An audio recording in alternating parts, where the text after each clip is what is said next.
Versículo 17.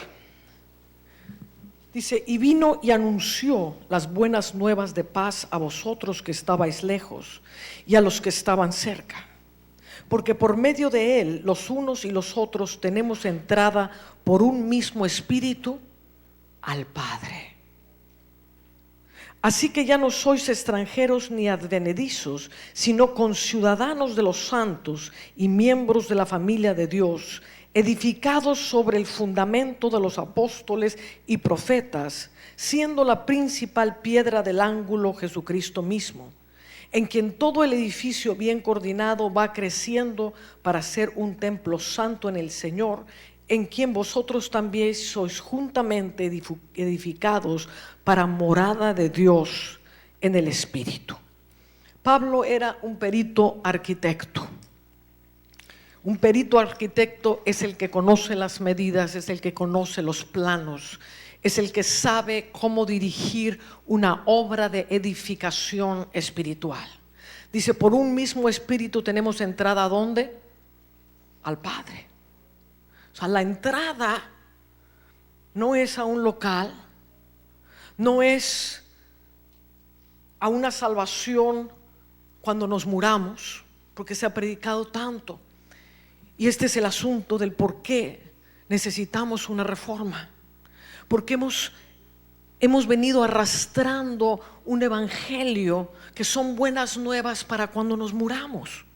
Pero Cristo no vino a la tierra, ni se hizo carne, ni sufrió todas nuestras penalidades, ni fue tentado en todas las formas para darnos simplemente vida eterna cuando nos muramos, y mientras tanto vivir una vida llena de penalidades, esperando a ver cuándo Cristo viene o a ver cuándo me muero. Y mientras tanto, pues ahí vamos aguantando. ¿Cuántos saben que esto no tiene sentido? O sea, si son buenas nuevas para todo lo que nos acontece en la vida. Son buenas nuevas para nuestra salud, son buenas nuevas para nuestras finanzas, son buenas nuevas para nuestro entendimiento espiritual, son buenas nuevas para entrar a las dimensiones de gloria, mi hermano, tan maravillosas que Dios quiere que tengamos. Pero hemos limitado tanto la predicación del evangelio, amén, que hoy tenemos un montón de gente simplemente esperando a ver cuándo se mueren. Ya, Señor, que tenga yo paz cuando me vaya contigo. ¿Cuántos saben de qué estoy hablando? Y Dios quiere cambiar las cosas, porque Jesús vino a traernos el reino de su Padre. Y el reino de su Padre, mi hermano, no hay sobre la faz de la tierra una entidad, una gloria tan maravillosa como poder entrar y ser parte del reino del Padre. Entrar dentro del Padre.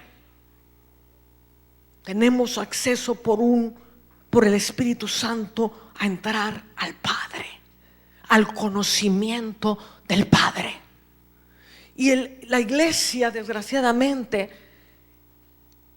como le dije hace un momento, venimos arrastrando tanta cosa que ni sabemos de dónde vino, que nos las enseñaron porque fuimos quizás a un seminario con un corazón lleno de amor hacia Dios, nos endoctrinaron y aprendimos qué es lo que teníamos que decir, amén. Nos llenaron de una cosa que se llamaba la sana doctrina. Y la sana doctrina ni siquiera hablaba del reino de Dios. ¿Cuántos saben de qué estoy hablando? La sana doctrina tiene dividida la iglesia en más de 40 denominaciones alrededor del mundo. Yo creo que está bien enferma la doctrina, porque en ninguna parte de este libro Dios nos da la opción de estar divididos. No es que hagamos una reunión a ver si nos unimos, es que no tenemos opción de estar divididos. ¿Me está siguiendo? ¿En dónde dijo Dios hagamos una denominación? ¿A dónde dijo eso Dios? La sana doctrina es que hagamos una denominación y sigamos a los que nos enseñaron y a los padres de los que les enseñaron y los que los otros les enseñaron. ¿A dónde dice eso? Lo que sí dice es que quien poniendo las manos en el arado voltea para atrás no es digno de ser mi discípulo. Eso es lo que dice la sana doctrina. Pero vamos a voltear atrás a ver lo que hicieron hace 100 años. El que voltea para atrás no es digno de ser mi discípulo. Porque la vida va avanzando, el reino va avanzando, la luz va avanzando. Y la luz que fue hace 100 años es tinieblas el día de hoy. Y lo que entendieron hace 100 años, mi hermano, fue bueno para hace 100 años. Pero es como la parábola del siglo XXI. Amén. Cuando las abuelitas se juntaban en el siglo pasado, ¿verdad? Y hablaban. Y las familias se juntaban alrededor de un fuego. Las abuelitas tejían. Y hoy tienes televisión, tienes iPad, tienes el internet. Es otro mundo. Amén. Entonces es como que quisiéramos vivir como hace 100 años. No estaríamos terriblemente atrasados. ¿Por qué? Porque la misma vida moderna te va empujando a una evolución tecnológica. Y si no le entras a esa evolución tecnológica, te quedaste atrás. Amén. Ya no funcionas en la era moderna. No, hermana, es que yo no sé sumar con la calculadora. A mí mi abuelo me enseñó a sumar con el ábaco. ¿Usted cree que va a conseguir un puesto de contabilidad en alguna empresa? No.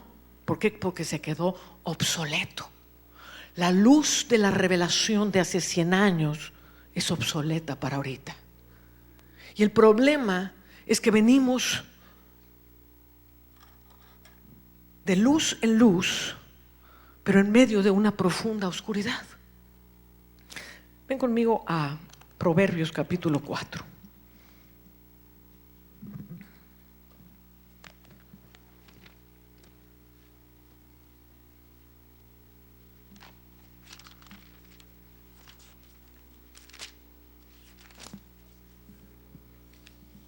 Versículo 18. Mas la senda de los justos es como la luz de la aurora, que va en aumento hasta que el día es perfecto. Si el sol se quedara parado así a las 5:30 de la mañana, no habría cosechas. El sol necesita llegar a su cenit para darle la luz suficiente a la tierra, a las plantas y a todo lo que necesita para que pueda vivir. Entonces venimos arrastrando cosas, fundamentos, enseñanzas, teologías que nacieron en medio de muchas tinieblas, mi hermano. Martín Lutero, que es el que empieza la reforma en el siglo XVI, quiero que vea ese momento tan tremendo en que se levanta este reformador. Y mientras estoy hablando de reforma, le estoy hablando al segundo cielo también. Amén. Porque esto es una tierra que va a explotar con la reforma. Amén. Y Martín Lutero vivió en un tiempo del oscurantismo más terrible, en el cual había un solo poder, que era el del Vaticano, y todos los reyes de Europa estaban bajo el gobierno del Vaticano. La Santa Iglesia Romana, Católica y Apostólica era el poder más grande de todo el mundo antiguo. ¿Cómo se iba a levantar un hombrecito a decir: no, el Papa está mal, yo estoy bien? Lo intentó Juan Hus 100 años atrás, le costó la cabeza. Entonces, ¿qué tiene que suceder para que Dios pueda llevar a la iglesia a una luz nueva y que esa voz de ese pequeño hombrecito que recibe una luz, que recibe una verdad, pueda tener eco en medio de una tiniebla tremenda? Y lo que sucede es que Dios empieza a traer una luz diferente sobre la tierra. Y cuando Dios estaba preparando a Martín Lutero para empezar la reforma, vino una luz sobre la tierra. Y a esta luz se le llama una epifanía, que es una manifestación de Cristo, que es un resplandor de gloria que lleva al planeta Tierra a un nivel de luz diferente para poder entender cosas diferentes de lo que Dios quiere hacer. Y ha habido muchas epifanías de Cristo, muchos resplandores que van llevando de luz en luz a los justos. Entonces Martín Lutero, Dios envía primero una luz. Y cuando Martín Lutero dice, esta es la verdad, y la verdad es que la salvación no es por obras, la salvación no es por la compra de indulgencias, la salvación es por la gracia y por la fe. La luz de esa epifanía enviada por Dios ya tenía afectada a una cantidad de gente, a un remanente, amén, a 7,000 que no habían doblado su rodilla simbólicamente hablando. Y dicen, sí, este hombre tiene razón. Y empiezan a seguirlo. Y esta misma epifanía envía una luz sobre Calvino, sobre su Higilio, y empieza un mover de reforma. Y la gente empieza a entrar a una luz de transformación que era imposible que sucediera, amén, sin la mano poderosa de Dios atrás de todo esto. ¿Me está siguiendo? Entonces, pero Martín Lutero recibe la revelación de la salvación, y esa es la pequeña luz que él recibe. No recibe toda la revelación de la gloria de Cristo. Mire conmigo qué tremendo evangelio tenemos. Venga conmigo a 1 Pedro,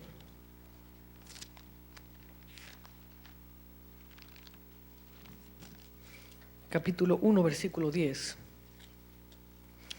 Dice, los profetas que profetizaron de la gracia destinada a vosotros inquirieron y diligentemente indagaron acerca de esta salvación, escudriñando qué persona y qué tiempo indicaba el Espíritu de Cristo que estaba en ellos, el cual anunciaba de antemano los sufrimientos de Cristo y las glorias que vendrían tras ello. O sea, hay un evangelio que no solamente es el padecimiento de Cristo en la cruz para hacerte salvo. Hay un evangelio que fue profetizado, amén, por el mismo Espíritu de Cristo a través de todos los profetas del Antiguo Testamento que indagaron y se preguntaron a quién o qué tiempo está hablando el Espíritu de Cristo que está hablando a través de nosotros. Y ellos podían ver las glorias venideras. Ellos podían ver un Isaías, el Espíritu de Cristo hablando dentro de él. Podía ver la gloria de estas personas que iban a recibir este evangelio tan glorioso. Y él vio el resplandor de la gloria y escribió: día de oscuridad y de tinieblas sobre las naciones, mas sobre ti resplandecerá Jehová, y sobre ti será vista su gloria, y las riquezas de las naciones serán traídas a ti. ¿Qué estaba viendo Isaías? Estaba viendo las glorias de un evangelio poderosísimo, un evangelio que hace que los reyes se postren a nuestro nacimiento, un evangelio que te hace ser luz en medio de las tinieblas. ¿Qué estaba viendo Isaías? Y preguntándose: ¿quién y para qué tiempo me está hablando el Espíritu de Cristo dentro de mí? ¿Quiénes son estos tan poderosos que van a vivir esto? Ellos entrarán a la ciudad celestial. Ellos podrán beber de las aguas de la vida. Ellos podrán comer del árbol de la vida. ¿Quiénes son estos? Entonces dice, inquirieron, preguntaron. El mismo Habacuc, del cual el Señor profetizó hace un momento: la tierra será llena del conocimiento de la gloria de Dios, como las aguas cubren la mar. Y Habacuc decía: ¿cuándo, Señor? ¿Para quién? ¿Para qué generación es esta cosa tan gloriosa? Que mayor que todos los mares será el conocimiento de tu gloria. Y la gente te conocerá en tu gloria, no solamente en una salvación y en una vida llena de problemas. La gente te conocerá en tu gloria, caminará en tu gloria, entenderá las glorias que vendrían tras los sufrimientos. Santo.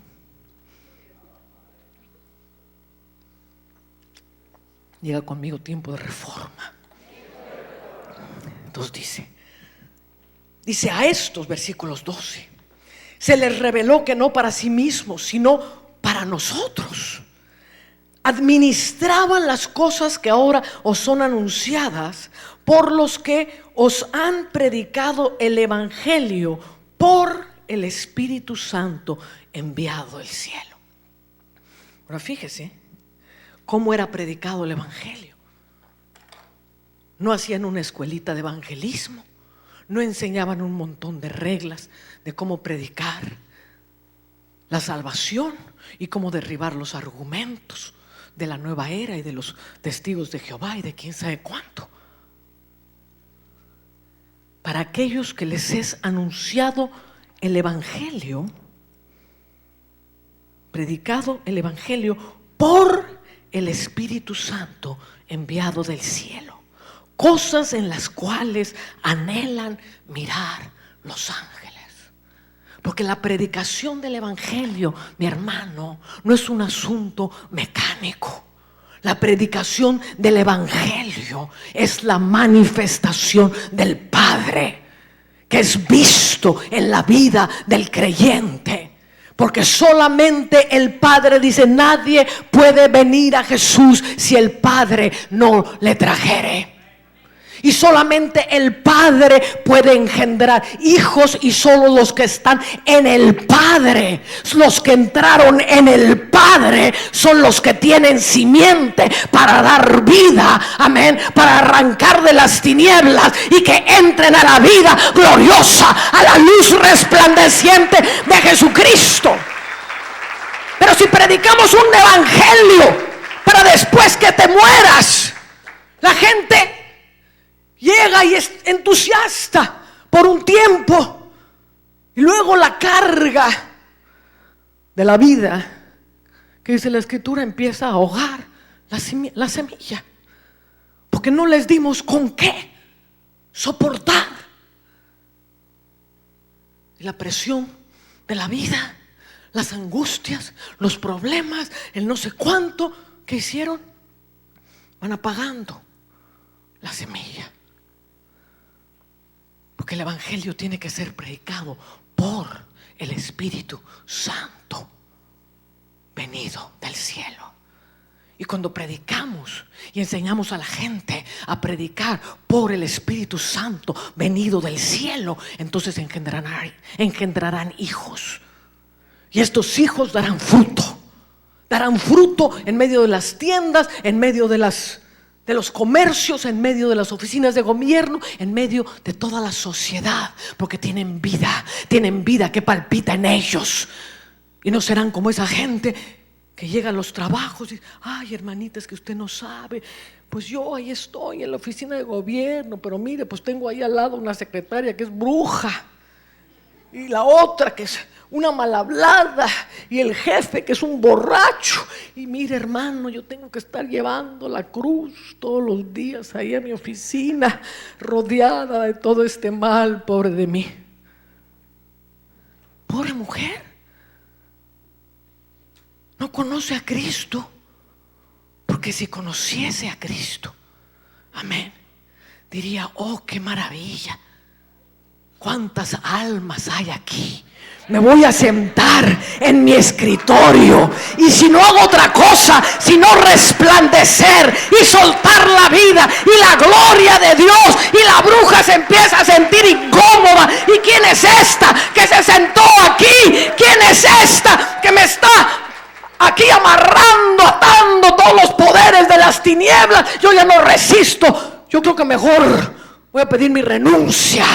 Y el jefe dice, yo no sé qué tiene esta secretaria, pero como que ya no se me antoja beber cuando paso delante de este escritorio. Oye, tengo un problema. Como que tú, no sé, tú miras diferente. Yo cuando te miro, hay un brillo en tus ojos. ¿Tú qué me aconsejas? Gente que fue engendrada por el Padre para producir la vida del Padre en la tierra. Para esto os he llamado, para que llevéis fruto, y el fruto es el fruto del árbol de la vida. El fruto es el fruto del conocimiento del Padre. Al Padre sea la gloria.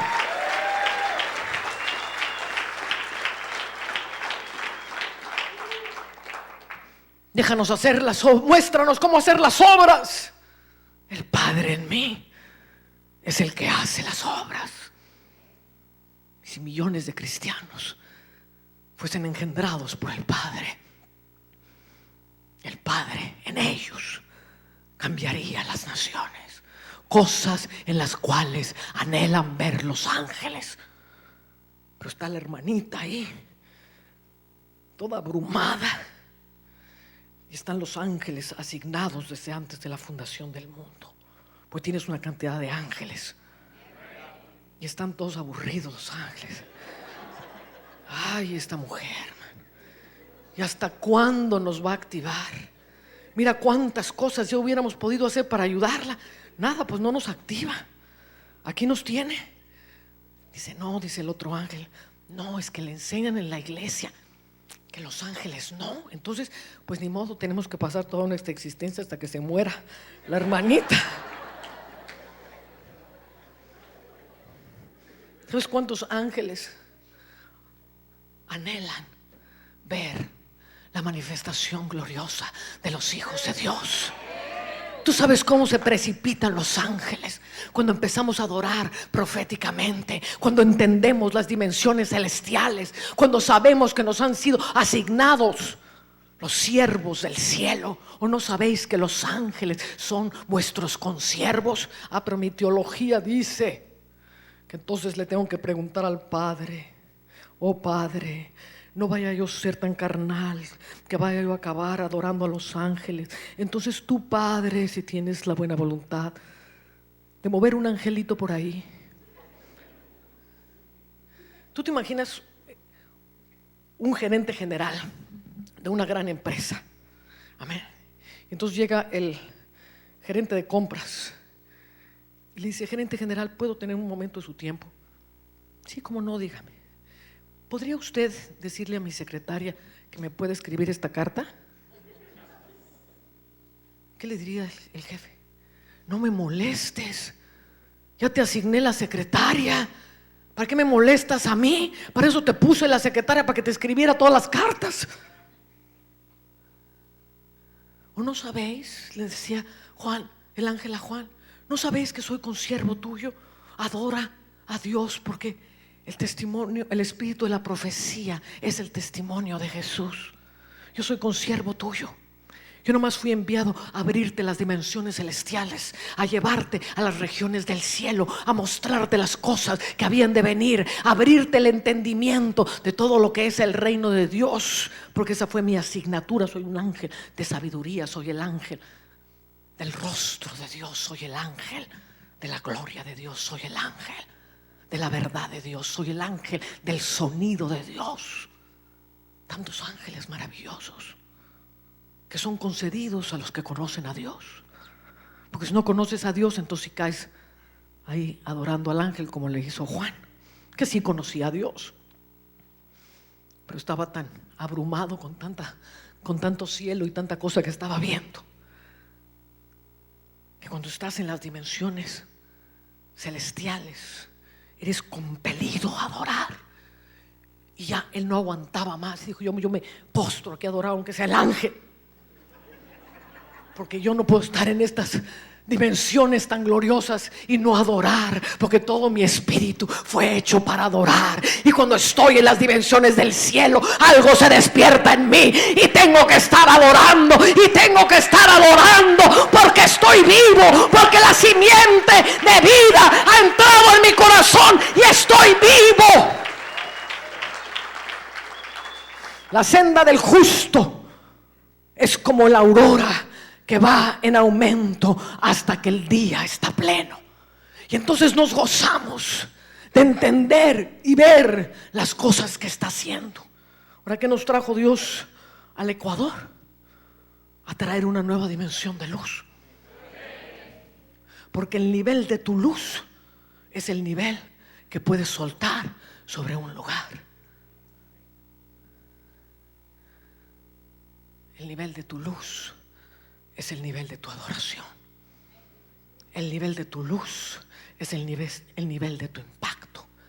El nivel de tu luz es el nivel de tu conocimiento de Dios. Entonces, en los tiempos de Pablo,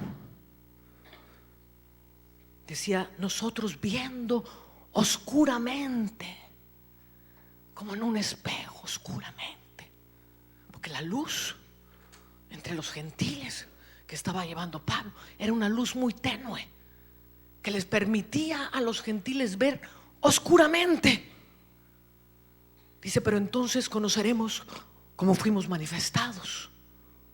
¿Y cuándo es ese entonces que conoceremos cómo fuimos manifestados? Eso ha de ser seguro en la segunda venida de Cristo. No, mi hermano. ¿Quieres saber cuándo Jesús se manifiesta en ti? ¿Cuándo eres manifestado en Él? Ven a Efesios, a Juan 14.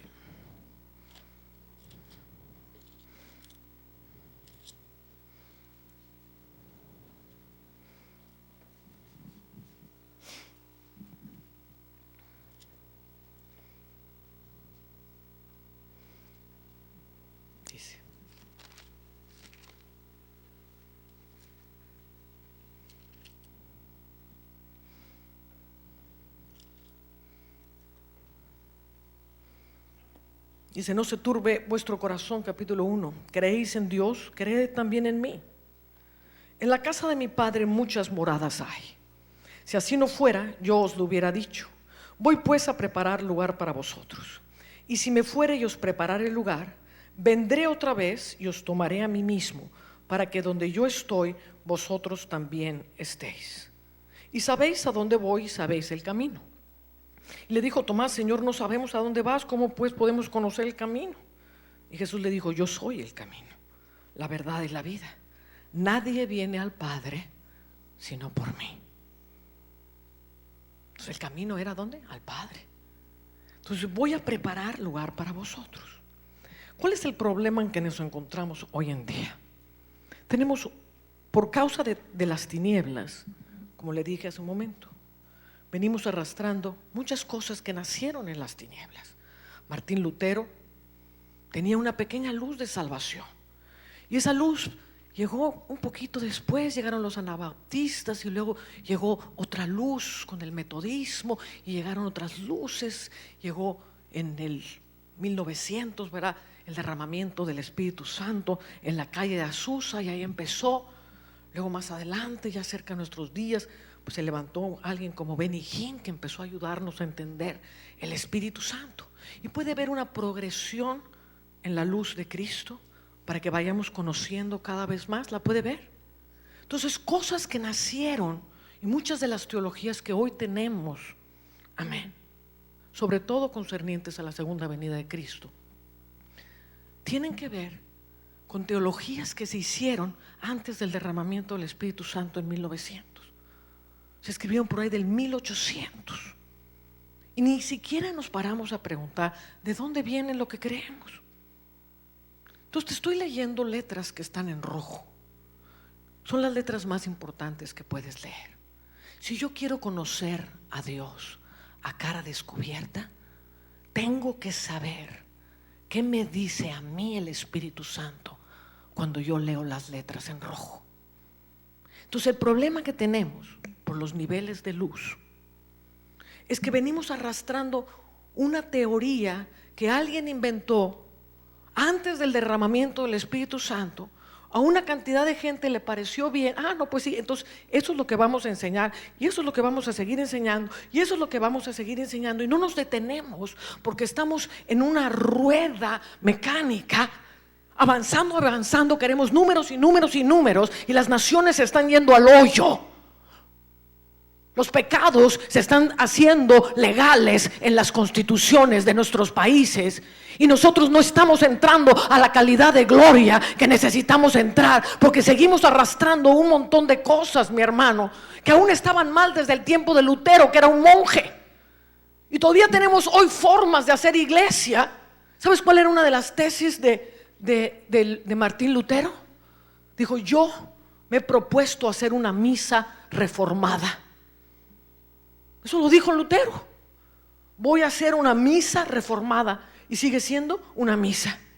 Y le puso un barniz y le puso unos cuantos versículos a una vasija que ya venía terriblemente contaminada de Babilonia. Y nunca nos preguntamos por qué hacemos lo que hacemos. No, es que así lo hicieron nuestros padres espirituales. Es que así lo hicieron los padres de ellos. Y nosotros tenemos que seguir haciendo lo mismo, funcione o no funcione. Entremos a la gloria o no entremos a la gloria. Tengamos un avivamiento o no tengamos un avivamiento. ¿Me está siguiendo? Y Dios dice: es necesario que te salgas de esa rueda de entendimiento religioso. Salte de esa rueda y métete con las letras rojas de la Biblia, hasta que las letras rojas, que son la verdad, yo soy el camino, yo soy la verdad y yo soy la vida. Y cuando la palabra que es vida, y la vida era la luz de los hombres, y la luz en las tinieblas resplandece y las tinieblas no pueden prevalecer. Entonces, cuando yo me meto, Espíritu Santo, revélame al Hijo, y me empiezo a meter con las letras rojas, va a empezar a venir una luz, porque Jesús dijo: las palabras que yo he hablado son espíritu y son vida, y la vida es la luz de los hombres. Entonces empieza a venir una vida que no viene cuando leo a Pablo. Y entonces así es como funciona la iglesia. Vamos a interpretar lo que dijo el teólogo de lo que dijo Pablo y cómo fue que Pablo interpretó a Jesús. Y ya se hizo un teléfono descompuesto. ¿Y sabes por qué tenemos ese camino? Mis caminos no son vuestros caminos. Esto es un camino equivocado. Porque desde Martín Lutero la iglesia tenía que depender del hombre que estaba en la plataforma, en la misa reformada. Y entonces, como la gente, los laicos, no conocían a Dios, tenían que llegar al que estaba más acá. No, es que usted que está más cerca de Dios, dígame. Y seguimos en el Antiguo Testamento. Como la gente, como que se acercaban a Moisés: no nos hables tú a nosotros, háblale a Moisés y que él nos diga, porque nos da susto. Y seguimos en esa misma tiniebla. Entonces fíjese de dónde están viniendo las cosas. Entonces buscamos, como yo no puedo interpretar a Dios, ¿cómo voy a interpretar a Jesús? Mejor voy a ver qué dijo este que conoció a Jesús más que yo. Entonces voy a interpretar a Jesús por medio de lo que dijo Pablo o por medio de lo que dijo Pedro.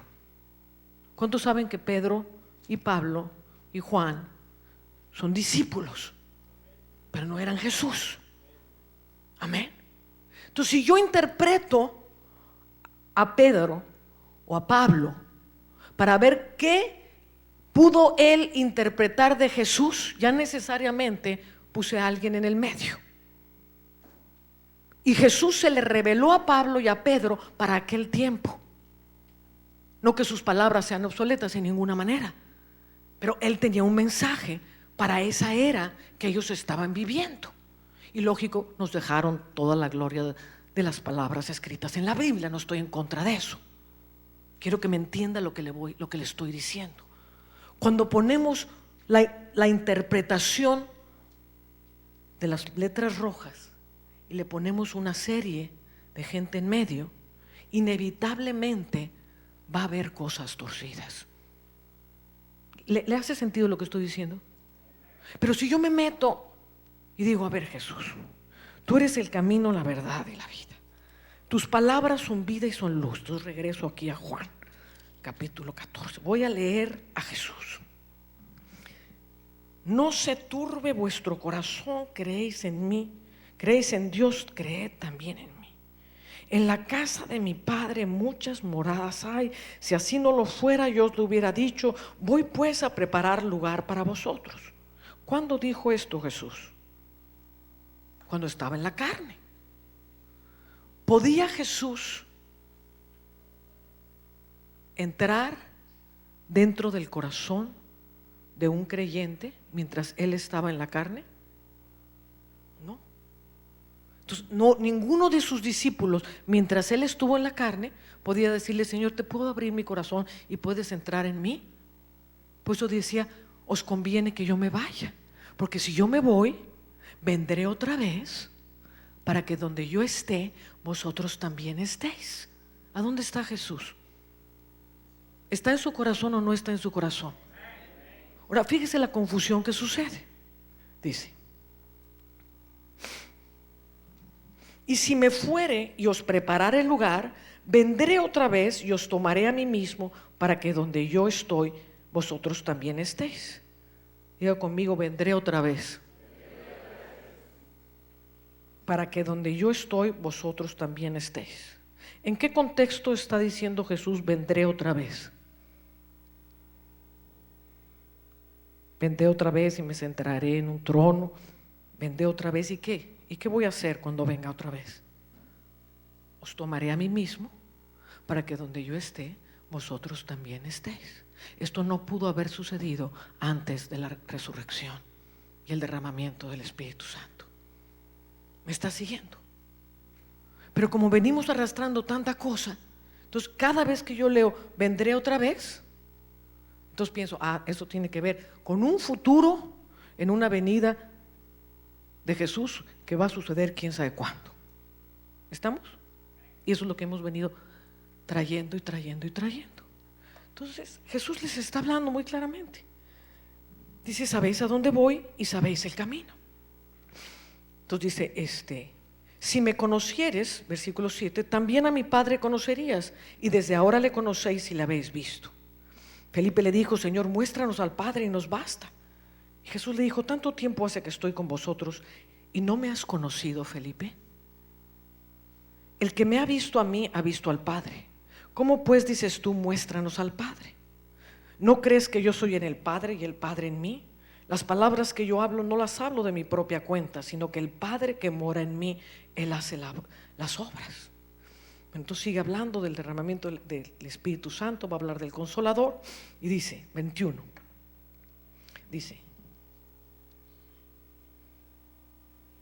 desde antes, dice, versículo 17, el Espíritu de verdad, el cual el mundo no puede recibir, porque no le ve ni le conoce, pero vosotros le conocéis, porque mora con vosotros. El Espíritu de verdad mora con vosotros. Ahora Jesús está morando con sus discípulos. Padre, Hijo y Espíritu Santo. ¿Cuántos dioses son? Uno. ¿Sabe cuántas veces la iglesia separa a estos tres como si fueran tres dioses diferentes? Y Jesús está diciendo, el Espíritu de verdad, el cual el mundo no le conoce, pero mora con vosotros. Ahí está, duerme con ustedes, come con ustedes, está con vosotros.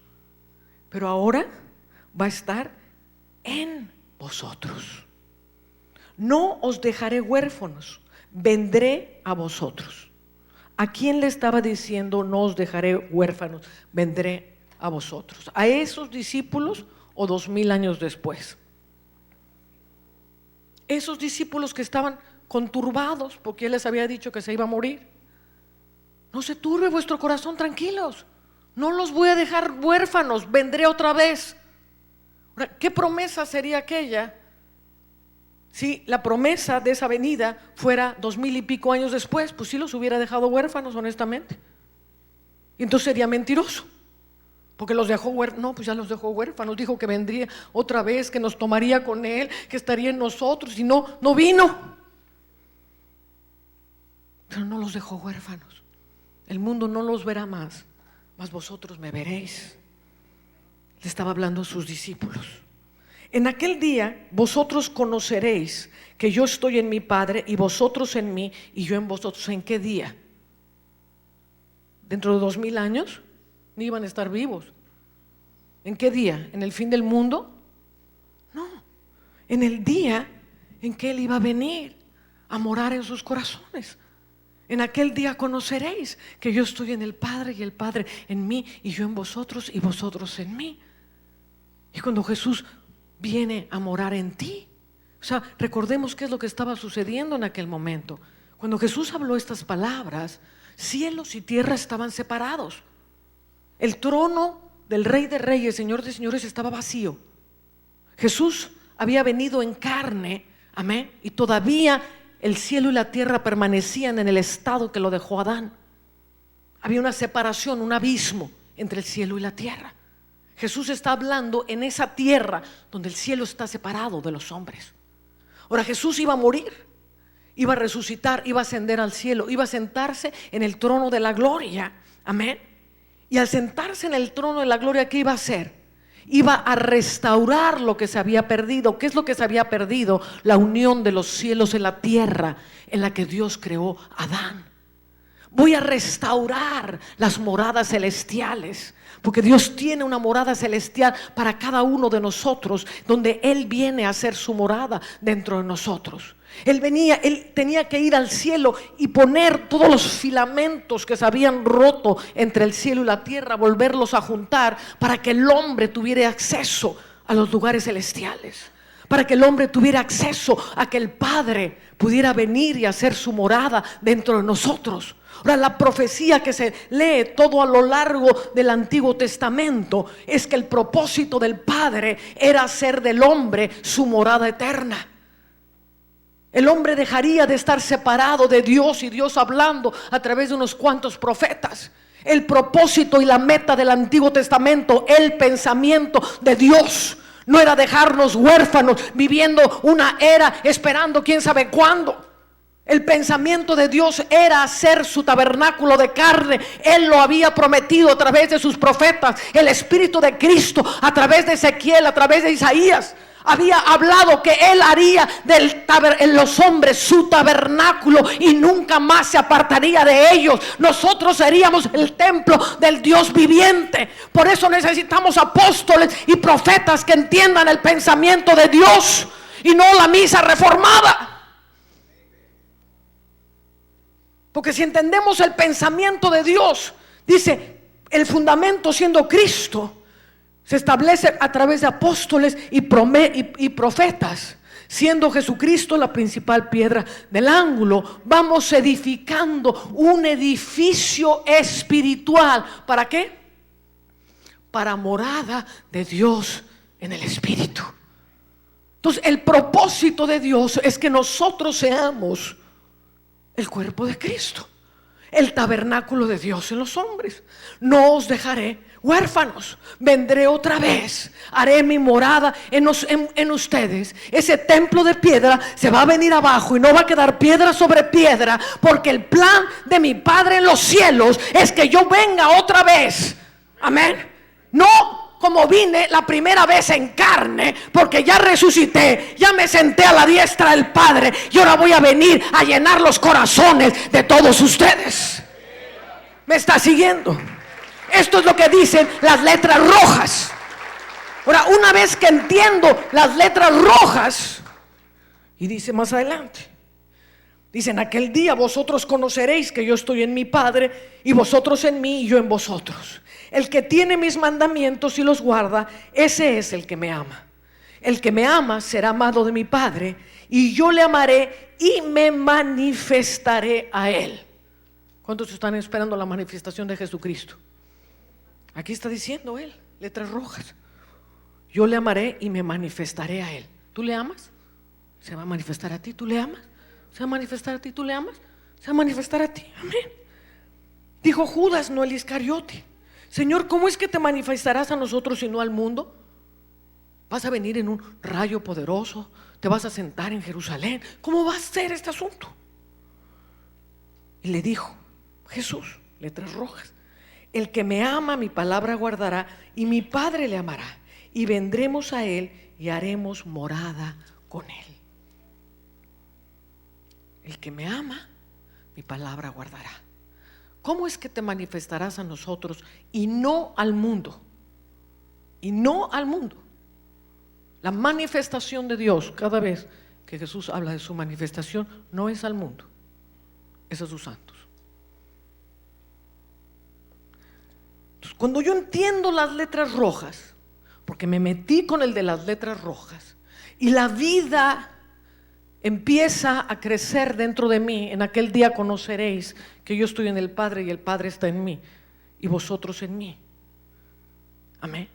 Entonces, cuando empiezo a conocer a Dios a través de que soy el templo del Espíritu Santo, entonces voy a interpretar a Pablo. Y entonces Pablo, como decía Pedro, es muy difícil de comprender a Pablo y muchos tuercen lo que él dice. ¿No dijo eso Pedro? Pero nosotros queremos tener la teología de Pablo para que a través de la teología de Pablo entendamos a Jesús, y es al revés, mi querido hermano. Entonces, primero recibe usted la luz de la fuente. Yo soy el camino, la verdad, la vida. La vida se hace luz. La luz ilumina el entendimiento. Y entonces cuando leo a Pablo digo, Pablito, pues esto es lo que querías decir, que te lo tergiversaron tan terriblemente, ahora me es claro. ¿Sí me entiende el orden de interpretación? Entonces quiero interpretar correctamente la Biblia. Venga conmigo a segunda de Pedro. Y todo esto lo estoy hablando porque no estamos aquí para hacer una misa reformada, ni es el propósito de Dios hacer una iglesia evangélica reformada. Queremos hacer y traer el reino de Dios y que el mundo conozca al Padre. Amén. Y para eso vamos a tener que romper muchas vasijas de entendimiento, porque no podemos seguirle poniendo versículos a vasijas que jamás fueron reformadas desde el origen. ¿Me está siguiendo? Y Dios ha tenido que rompernos toditito, porque no servía para nada. Te está hablando un ministerio mundial que un día llegó delante de Jesús con un ministerio mundial, y Dios me dijo, te tengo que reventar todo, porque no me sirve para nada, para lo que yo quiero hacer en la tierra. Y yo ya estaba en más de 50 naciones predicando el evangelio de Cristo Jesús.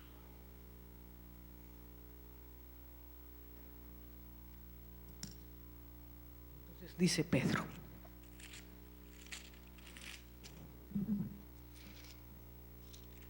segunda de Pedro 1:19.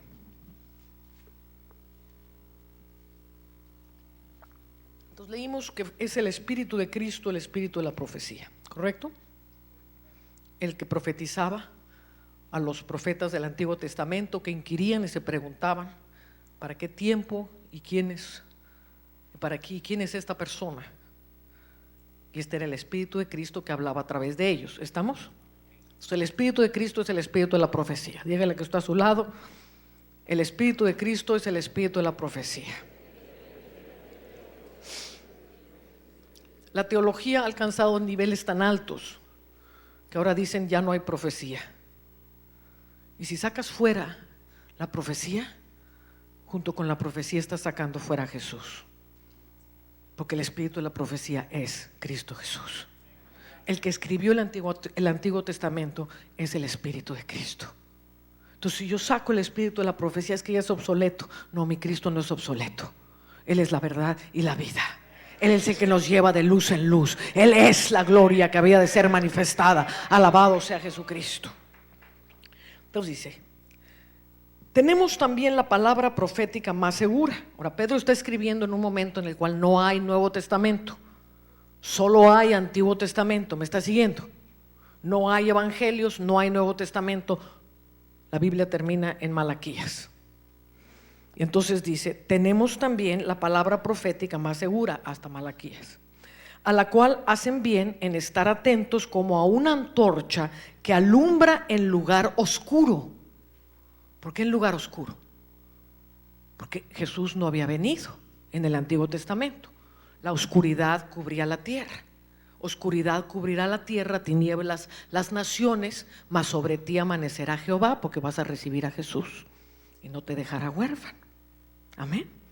Entonces dice que alumbra en lugar oscuro hasta que el día esclarezca y el lucero de la mañana salga en vuestros corazones. Entonces aquí vemos el proceso de luz interior. Entonces tengo el Antiguo Testamento. Si yo quiero conocer a Jesús y el pensamiento de Dios, necesito conocer lo que el Espíritu de Cristo habló a través de los profetas. Por eso Jesús decía, escudriñad las Escrituras porque ellas hablan de mí. Amén. Hoy tenemos muchas cosas que ponemos en boca de Jesús que Jesús jamás habló. Cosas que pensamos que Él va a hacer que jamás va a hacer. Porque no conocemos el pensamiento de Cristo en el Antiguo Testamento, el cual hablaba de los sufrimientos de Cristo y las glorias que vendrían tras ellos. Entonces, yo tengo primeramente que conocer el pensamiento de Dios, cómo piensa Dios, cuál era el plan divino, qué es lo que Él se había propuesto. Entonces, cuando conozco lo que Él se había propuesto, entonces ese es un primer paso. Segundo, recibo la simiente de vida, recibo a Jesús en mi corazón. Amén. Entonces ya tengo a Jesús en mi corazón, ahora puedo leer el Antiguo Testamento correctamente. Amén. Y ahora el lucero de la mañana va a empezar a esclarecer, va a amanecer dentro de ti. Y cuando empieza a amanecer dentro de ti, ¿qué produce el amanecer? Se acaba la noche, empieza a iluminar. La senda del justo está determinada para ser como la aurora que va en aumento hasta que el día sea pleno. Entonces al principio ves oscuramente, pero la luz empieza en la medida que camino en la vida. Escúchame bien, en la medida que camino en la vida. Lo que Dios ve no es lo que yo hago. No, es que ya tengo tantas obras, predico tantos días a la semana, no paro. Lo que Dios mira es que tanta vida de Jesús hay en ti. Porque la vida de Jesús es la que te va santificando. Entre más vida de Jesús tengo en mí, más me voy santificando. No tiene nada que ver que si el pelo, el pantalón, la falda, el chongo. No, hermano, si usted no viene el domingo, usted está en pecado mortal. Aunque usted no lo crea, está en la teología de muchas denominaciones, porque son misas reformadas. Entonces lo que Dios mira, y Dios no mira lo mismo que tú y yo vemos. Dios mira muy diferente. Recuerdo una vez que estaba yo chiquita en el Señor, tenía como 6 meses, y fui a un congreso, y de repente salió este hombre tremendo, y hablaba de la gloria de Dios. Y yo, pues uno chiquito, ¿verdad? Se apantalla con todo. Y yo, ay Señor, qué tremendo. Y venía a mi mente ese pasaje en Corintios, que en la resurrección unos serán como el sol, otros como la luna, otros como las estrellas. Y yo veía que el hombre decía, ay Señor, ese hombre cuando se muera, yo creo que va a ser como el sol, su gloria va a ser como el sol. Y me interrumpió el Espíritu Santo y me dijo, ¿quieres saber cómo va a ser la gloria de ese varón? Ah, le digo, sí. Me dijo, voltea por atrás en el pasillo. Y ahí estaba sentado yo así como tú, ahí al lado. Y volteé para atrás y al fondo había una mujer así vuelta a nada, así con unos zapatos todos raídos. Me dijo, esa es la gloria de ese varón. La gloria del varón es la mujer. Me dijo, esa es la gloria. Lo que estás viendo en esa plataforma es mi gloria, no la de él. El cielo mira en una forma muy diferente a la nuestra. Y lo que el cielo está interesado en ver es al Padre. ¿Está viendo el Dios al Padre en ti o está viendo una religión?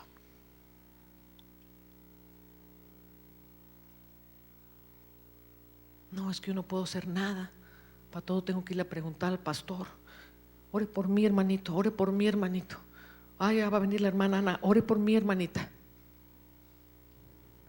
¿Estará el Padre viendo al Padre? ¿O seguimos dependiendo del hombre? ¿O seguimos haciendo al hombre dependiendo de nosotros? Es de los dos lados. Entonces la reforma tiene que ver con el conocimiento del Padre. Tiene que ver con la luz que va creciendo. Y esa luz es la vida. A mayor vida, si yo no me preocupo en que la vida vaya creciendo, mi luz nunca va a crecer. Entonces siempre voy a depender de qué es lo que dijo el otro. Voy a ir al congreso a ver si me dan un buen sermón para predicar el domingo. Ay, qué lindo que predicó la hermana, voy a predicar el domingo. Y Dios dice, yo quiero verme a mí mismo. Que donde yo esté, tú también estés. Que la gente pueda ver al Padre en ti. Que la vida empiece a crecer de tal manera que amanezca en ti. Que haces bien en estar atento a esta antorcha que fue escrita en tiempo de oscuridad. Pero la luz vino al mundo. Los hombres amaron más las tinieblas que la luz. Y la luz vino al mundo para iluminar tu entendimiento, no para que sigas dependiendo de los hombres. Si bien la iglesia es un organismo vivo, con autoridad, con muchas cosas hermosas en que vamos siendo unidos y vamos edificando el cuerpo de Cristo, tu relación con Dios no puede ser a través de una tercera persona. Porque esa tercera persona no estará a tu lado el día de tu necesidad. No está a tu lado el día que se enfermó el niño. No está a tu lado el día que chocaron el carro. No está a tu lado el día que corrieron al otro, a tu esposo del trabajo. Si tú no tienes una relación con Dios, lo más probable es que no tengas a Jesús. Y lo que tienes es una religión que no te está llevando a ningún lado.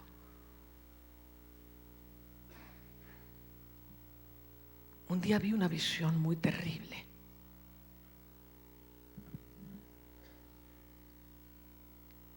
El alma,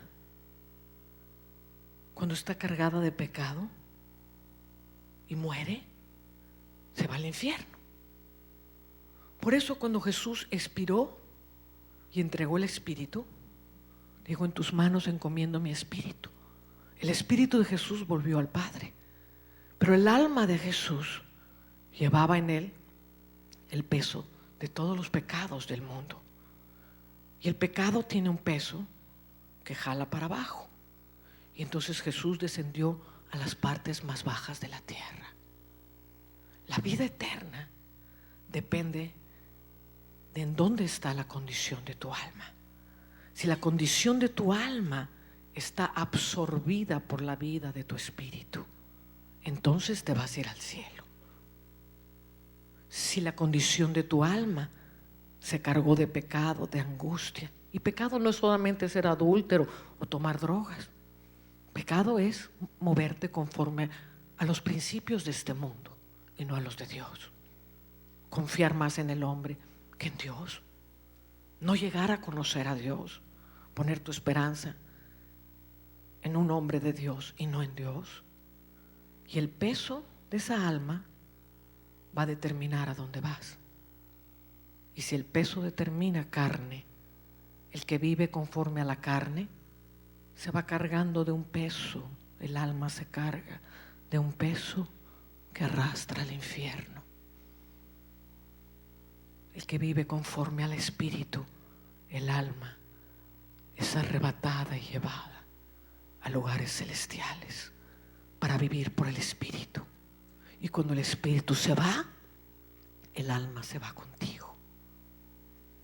Pero si el espíritu está separado y el alma tiene un peso de carne, por más que digas Jesús, Jesús, el Señor dirá: apartaos de mí, hacedores de maldad. Porque es el peso del alma o la ligereza de la vida que ha absorbido el alma lo que determina tu vida eterna.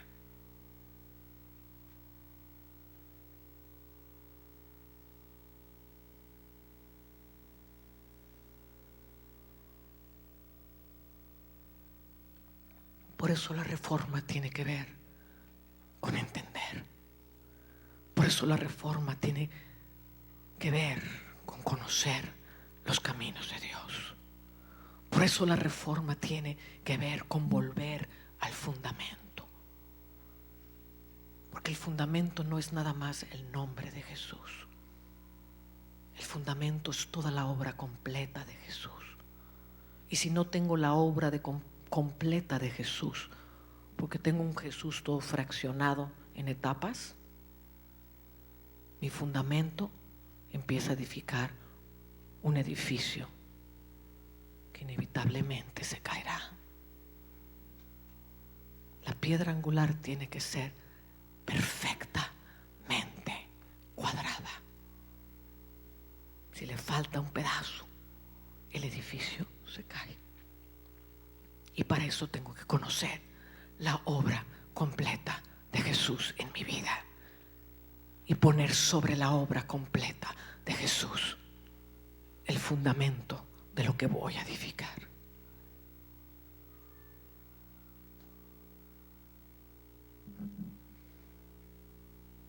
Santo, santo. Inclina tu rostro. El Padre está aquí. Y estamos en medio de una puerta de luz. Estamos en medio de una puerta de entendimiento. Y yo siento que hay palabras que han salido de mi boca porque era necesario que salieran para algunos de ustedes. Y hay gente aquí que necesita, por el Espíritu de Dios, venir al Padre. Pero a lo mejor te acercaste a una iglesia cristiana. A lo mejor te acercaste a una nueva forma de vida. A lo mejor te acercaste a la idea de un Jesús. Pero no has entrado en el Padre.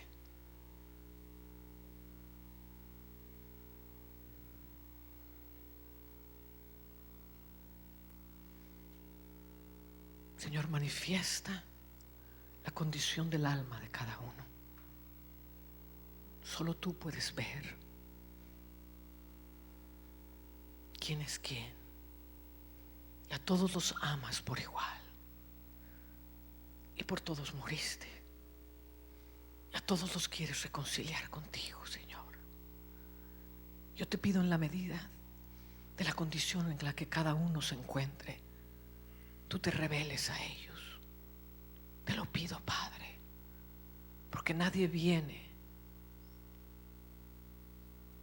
al Padre si Jesús no le trajere, y nadie viene a Jesús si el Padre no le trajere. Yo te pido, oh Padre, que por medio de Jesús los reconcilies contigo, que un rayo de luz, que una epifanía de tu gloria se manifieste hoy en sus corazones, que dejando muchos una vana manera de vivir, hoy se acerquen a ti en espíritu y en verdad, y que empiece una obra, Dios, en Ecuador, una obra de tanta luz y tanta gloria desde esta puerta occidental, Dios, que literalmente miles vengan a Manta para ver lo que está aconteciendo, porque tú estás aquí, Jesús.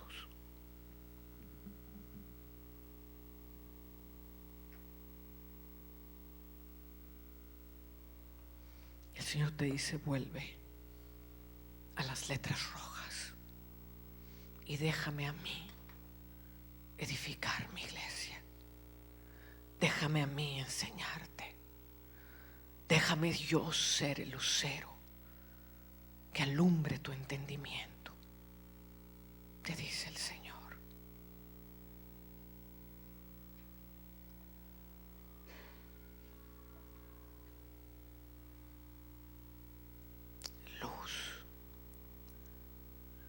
Luz de Dios, vida de Dios, absorbiendo todo lo mortal, vida de Dios,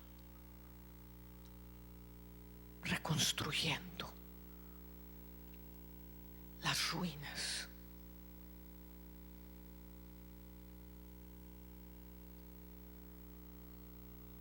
De vidas que han sido mal edificadas. Santo, santo.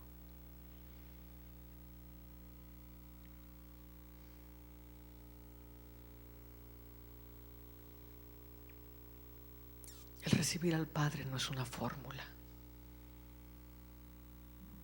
ni tampoco es repetir un versículo. Es un asunto del corazón. Es un clamor interno. Es una realidad que se da o que no se da.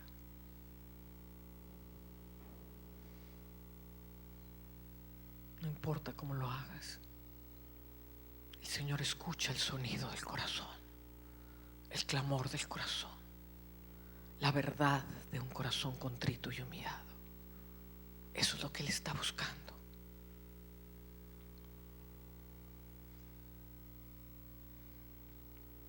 Mientras la luz está brillando, hay cuerpos que están sanando, porque dice el Señor, hay enfermedades aquí que estaban tan asociadas a la condición del alma. Y al reconciliar tu alma, tu cuerpo está recibiendo la luz. Y la enfermedad se está disipando.